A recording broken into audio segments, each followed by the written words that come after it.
ते 15 ऑगस्ट या स्वातंत्र्य दिना दिवशी 3 विद्यार्थ्यांचा अपघात झाला आणि अपघातात त्या विद्यार्थिनीचा मृत्यू झाला। त्याच्यानंतर प्रशासन खळबळून जागं झालं। काल नगर परिषद येथे जिल्हाधिकारी जे SP आहे किंवा जिल्ह्याचे जे मोठे अधिकारी आहेत त्यांनी आढावा बैठक घेतली। संबंधित तालुक्याच्या प्रत्येक विभागाला सूचना दिल्या।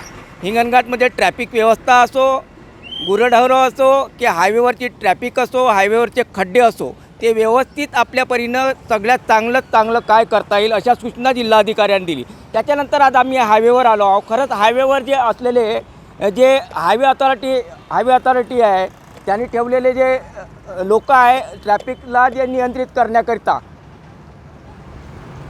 करण्याकरता जे लोक ठेवले आहे, तुम्ही बघू शकता हे खरंच ट्रॅफिक नियंत्रण अशा प्रकारे केल्या जाते का? हे काका जे आहे हे सिनियर सिटीजन आहे, त्यांचा जीव यांना नाही सांभाळत अशी मोठी अवस्था आहे, यांचा जीव यांना नाही सांभाळत अशी अवस्था आहे। ट्रॅफिक आपण पाहू शकता, हे काका कुठे उभे आहे? हे काका जे आहे इथे टप्प्यावर एका टापूवर उभे आहे, पण इकडे येणारी हे ट्रॅफिक जे आहे इकडून या रोडनी जेव्हा नागरिक येतात, या रोडनी जेव्हा नागरिक येतात तेव्हा हे खरंच नियंत्रित करत आहे का? आपण पाहू शकता जे सत्य परिस्थिती आहे आम्ही दाखवण्याचा प्रयत्न करत आहोत। ट्रॅफिक फक्त इकडली पाहण्याचा यांचा नाही आहे, ट्रॅफिक तर या हायवेची आहे, सर्व्हिस रोडनी काढलेली आहे, पण इकडून जाणारा जो व्यक्ती खरंच सुरक्षित आहे का? सिनियर सिटीजन असे मोठ्या प्रमाणात इथे जे हायवे अथॉरिटीचा जो पूल बनवणं सुरू आहे त्यांनी ठेवलेले आहे। मग त्याच्यानंतर खरंच हे ट्रॅफिक व्यवस्थेत जे लावलेले जे कर्मचारी आहे पूल बनवणाऱ्या प्रशासनाकडून, ते खरंच ते प्रशासनाकडून ठेवलेले जे कर्मचारी आहे खरंच इमानदारी असो किंवा त्यांना दिलेले ते कर्तव्य जे बजावत आहे का? आपण दृश्यांमध्ये सांगू शकतो यांचा जो अधिकार आहे, यांची जे जबाबदारी आहे तिथे नाही आहे। यांची जबाबदारी इथं असली पाहिजे आणि इकडून येणारं ट्रॅफिक थांबवून इकडल्या ट्रॅफिकला पास केलं पाहिजे। पण हे जे सिनियर सिटीजन आहे असे जे आहे कर्मचारी हा पूल जे बनवण्याचं काम सुरू आहे त्यांनी ठेवलं आहे, पण हे खरंच जे आहे हे धोकादायक आहे आणि जे जबाबदारी पूर्ण करत नाही आहे असंच म्हणावं लागेल। बरोबर गावातली काही नागरिक आहे आपल्याबरोबर डॉक्टर गुजर आहे, डॉक्टर गुजर आहे जे प्रतिष्ठित नागरिक आहे आणि सुज्ञ नागरिक आहे, त्यांच्याशी आपण संवाद साधू। मला सांगा, काल हाय अथॉरिटी ज्या मीटिंग झाल्या आहे नगरपालिकेत, जिल्हाधिकारी आले, SP आले आणि त्यांनी शहराच्या सुरक्षिततेच्या दृष्टीने जे अधिकारी आहे हिंगणघाटचे जे प्रमुख अधिकारी आहे त्यांना मार्गदर्शन केलं। तुम्ही हायवेवर आहे, हायवेवरची ट्रॅफिक कशी वाटते तुम्हाला? किंवा या ठिकाणी धोका आहे का, काय वाटते? खूप प्रमाणात भरपूर मोठ्या प्रमाणात धोका आढळून येत आहे। इथे अतिशय वर्दळीचा चौरस्ता आहे हा। इथून जाणारे आजूबाजूला ग्रामीण रस्ते आणि ग्रामीण शेतकरी आणि ग्रामीण राहणारे लोक इथे वर्दळ राहतात आणि सरकारी दवाखाना पण इथे आहे, शाळा कॉलेजेस पण आहे इथे आणि शिस्त अजिबात दिसून नाही येत आहे। म्हणजे जो आता 15 ऑगस्टला जो अपघात झाला त्याच्यापेक्षा मोठा अपघात इथे व्हायची शक्यता वाटत आहे। त्यामुळे इथली खबरदारी घेणं खूपच महत्त्वाचं वाटत आहे मला सांगा, खबरदारीसाठी म्हणून जे पूल प्रशासन ज्याच्याकडून पूल बनवले जात आहे हे खरंच कर्मचारी योग्य ठिकाणी काम करताय का, योग्य काम करताय असं वाटतं तुम्हाला? कर्मचाऱ्याचं पूर्तता वाटत नाही आहे। 1 किंवा 2 कर्मचारी ज्यांना इथले नियम माहीत नाही की कुठल्या प्रकारे इथली वर्दळ हाताळायला पाहिजे हे दिसून येत आहे। त्याच्यामुळे अपघाताची शक्यता आता पूर्णपणे दिसून येत आहे। काल हाय अथॉरिटीची मीटिंग झाली, शहराचं सुरक्षितता व्हावं, आमच्याकडून काय मेसेज अधिकाऱ्याला देण्यात येतं? कारण का कालच जे मीटिंग झाली पण त्याच्यानंतरही या ट्रॅफिक व्यवस्थेत हायवेच्या कुठलं जे बदल दिसत नाही आहे, जशानं तशीच व्यवस्था आहे असं आम्हाला वाटतं। तुमचं काय म्हणणं आहे? तुम्ही ज्या प्रकारे सांगत आहे की काल एवढे मोठे अधिकारी आणि सगळ्या जिल्हाधिकारी आणि SP वगैरे जे आले होते आणि त्यांनी खूप मोठे नियोजन केलं आहे, हे शून्य दिसत आहे मला। इथे कुठल्याही प्रकारचं नियोजन नाही दिसत आहे की काल ज्या प्रकारे एवढं सगळं अधिकारी येऊन नगरपरिषदेमध्ये सगळी मीटिंग झाली आहे आणि काहीतरी मार्गदर्शन आणि काहीतरी नियोजन होईल, पण ते नियोजन शून्य वाटत आहे इथे आता सध्या मला। यावरून तुम्हाला असं वाटते का अधिकारी जे आहे जिल्हा अधिकाऱ्याचा आदेश जे आहे मानत नाही आहे किंवा त्याकडे दुर्लक्ष करत आहे असं तर काही नाही? नक्कीच वाटत आहे मला की ज्यांनी जिल्हाधिकारी मॅडमनी जे सांगून गेले आहे त्याचं नियोजन काही शून्य वाटत आहे मला। इथला कुठल्याही प्रकारचा ट्रॅफिक व्यवस्था नाही दिसून राहिली मला इथे। प्रशासन पुन्हा जे आहे मोठा अपघात झाल्यानंतरच परत जागवणार असं वाटते का तुम्हाला? मोठा अपघात आता इथे येणं कितीतरी अपघात होत राहतात इथे हायवेवर, आता पुन्हा अपघाताची वाट पाहावं असं मला नाही वाटत। पुन्हा काहीतरी नियोजन व्हायला पाहिजे कडेकोट बंदोबस्त। एक पुन्हा डॉक्टर गुजर होते आपल्याबरोबर आणखी। दादा तुम्ही हायवेवर उभे आहे, हे काका जे आहे ट्रॅफिक जे आहे कंट्रोल करताय, हे चुकीचं आहे व्यवस्थित आहे, काय वाटते तुम्हाला? चुकीचं आहे यायचंवालं. ते तिथं उभे राहणं असताना मधात उभं असून त्यांनी हे ट्रॉफिक थांबवले पाहिजे. इकडले जो ट्रॉफिक येत आहे त्या ट्रॅफिकला पण त्याने क्लिअर केलं पाहिजे. आणि हे ट्रॉफिकवर थांबवून किंवा ह्या लोकांना बोलवून किंवा यायले थांबवून यायले क्लिअर करणं किंवा ते यायले थांबवून त्याला क्लिअर करणं हे केलं पाहिजे. पण तिथे राहून नाही होत, ते इथं मधात राहून उभं करून करायला लागेल ना त्याला. इथं असं थोडी होणार आहे का बाय कोणी आता अचानकमध्ये आला निघून एकदम ट्रक आला आणि तो लागला त्याला, तर मग धडक तर मेला ना तो उभ्या ना. हे कारणच आहे इथं. आता मी रोज जाणं येणं करतो, मला पिंपळगावला तुम्ही रोज जाणं येणं करता त्यावेळेस तुम्ही जे क्रॉस करता हायवे, तुम्हाला काय धोका वाटते त्यावेळेस? नाही, या ट्रकाचं तर खूप असं बेकार हे व्यवस्था वाटते. कारण का वेगाने येते, एवढ्या वेगाने येते का ज्याची हद नाही. आणि केव्हा कसं आहे, कोणी राहिलं नाही राहिलं तर थांबून जा लागते. आपलं इकडे तिकडे पाहूनच आपल्याला समोर चालायला लागते. प्रत्येक वेळेस धोकादायक परिस्थिती राहते तुमचं रोड ओलांडता. हो, भरपूर लोक राहते, लहान लहान मुली राहते, लहान लहान पोरं राहते, शाळेचे मुलं राहते, शाळेत जाणारे मुलं आहे जे सायकलनं येतात, कोणी छोट्या छोट्या मुली गाडीने येऊन राहिल्या, कोणी लेडीज राहते, नवीन लेडीज आहे. ते कसं आहे, घरच्या बाई आता नवीन लेडीज आहेत, गाडी चालवता येत नाही, कोण नवीन आहे तर त्यांना गाडी चालवता नाही, तर ते स्टॉप करून देते. आता यायनं स्टॉप केलं तरच ते निघणार, नाही तर स्टॉप नाही केलं तर निघणार आहे का? ते सरळच निघून जाईल.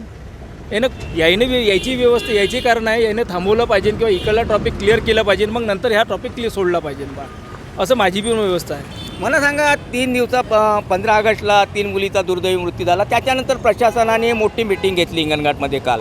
त्याच्यानंतर फरक वाटते तुम्हाला इथं काही? नाही, काहीच फरक नाही वाटत, काहीच फरक नाही. म्हणजे जे अधिकारायचं तर मला माहीत नाही, पण प्रशासन अगर लक्ष देऊन अगर काम केलं तर होऊ शकते.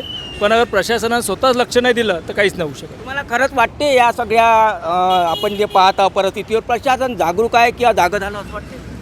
नाही, प्रशासन जागं नाही आहे. नाही.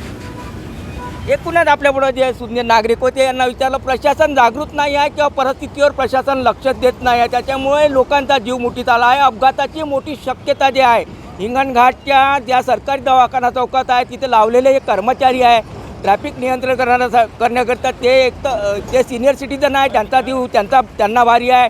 योग्य ठिकाणी ते उभे नाही आहे, ट्रॅफिक नियंत्रण नाही करत, असे मोठे धोके आहे. पण हायवे अथॉरिटीज असो किंवा पूल बनवणारे जे ठेकेदार असो त्यांनी योग्य नियोजन नाही केलं, त्याच्यामुळे 15 ऑगस्टला तर एक दुर्दैवी अपघात झाला, 3 मुलीचा अपघात झाला, त्याच्यात मृत्यू झाला.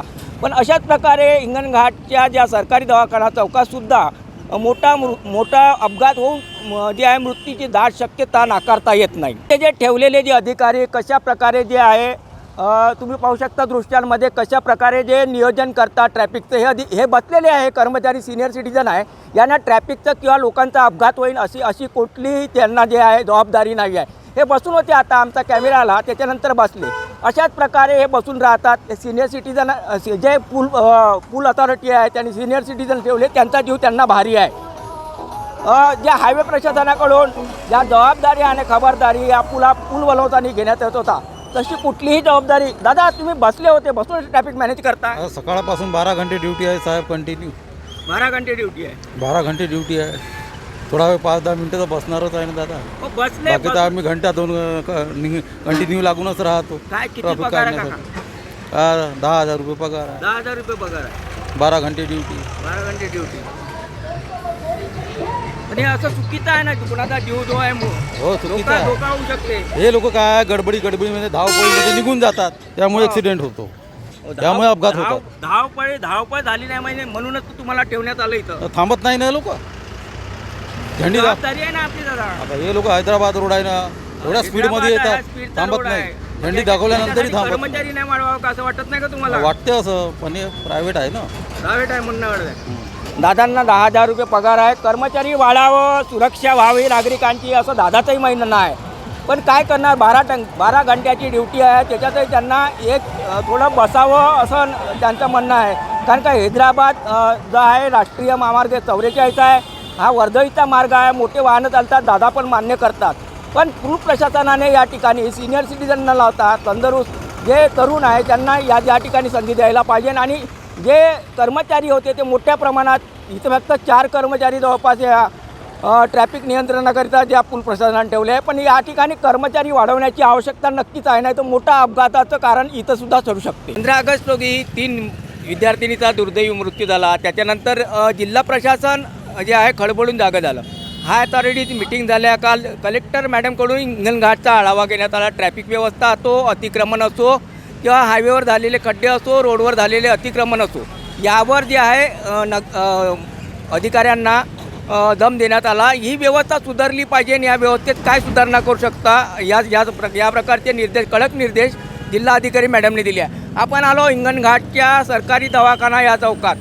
त्याच्यानंतर खरं तिथं ट्रॅफिक विभाग असो किंवा पोलीस विभाग असो किंवा नॅशनल हायवे अथॉरिटीने लावलेले जे इथे जे कर्मचारी आहे, जे पूल बनवण्याचं काम इथं मोठ्या युद्धस्तरावर सुरू आहे आणि त्या ठिकाणी असलेले कर्मचारी खरंच दृश्यांमध्ये पाहू शकता तुम्ही. ते ट्रॅफिक नियंत्रण करू शकते का, ट्रॅफिकवर ते वचक ठेवू शकते का, नागरिकांचा जीव वाचवू शकते का. तुम्ही या ठिकाणी हे ट्रॅफिक पाहू शकता. इकडे अलीकडे पहा ट्रॅफिक, इकडे ट्रॅफिक आहे, इकडे शाळा आहे, सरकारी दवाखाना आहे. या ठिकाणी खरंच जे आहे मोठ्या प्रमाणात ट्रॅफिक आहे. नॅशनल हायवे 44 हा राष्ट्रीय महामार्ग आहे. या महामार्गावर परिस्थिती जे धोकादायक आहे हिंगणघाटच्या सरकारी दवाखाना चौकात, आणि या ठिकाणी प्रशासनाकडून युद्धस्तरावर जे प्रयत्न करायला पाहिजे होते, प्रयत्न व्हायला पाहिजे होते. काल हायर अथॉरिटीज मिटिंग झाल्या. त्याच्यानंतर हे जे नॅशनल अथॉरिटी ऑफ इंडिया असो त्यांच्याकडून किंवा पूल जे बनवण्याचं काम युद्धस्तरावर सुरू आहे त्यांच्याकडून कुठलं या ठिकाणी जे ट्रॅफिक नियंत्रण किंवा लोकांचा जीव जावा नाही यासाठी काही उपाययोजना केल्या किंवा हिंगणघाटचा ट्रॅफिक विभाग असो किंवा पोलीस विभाग असो, अशा कुठल्याही या जिल्हाधिकारीने निर्देश दिल्यानंतर कुठल्याही अधिकारी इथे गंभीर दिसत नाही. म्हणजे या ठिकाणी मोठा अपघात झाल्यानंतरच जे प्रशासन जागं होईल का असंच आपल्याला म्हणावं लागेल.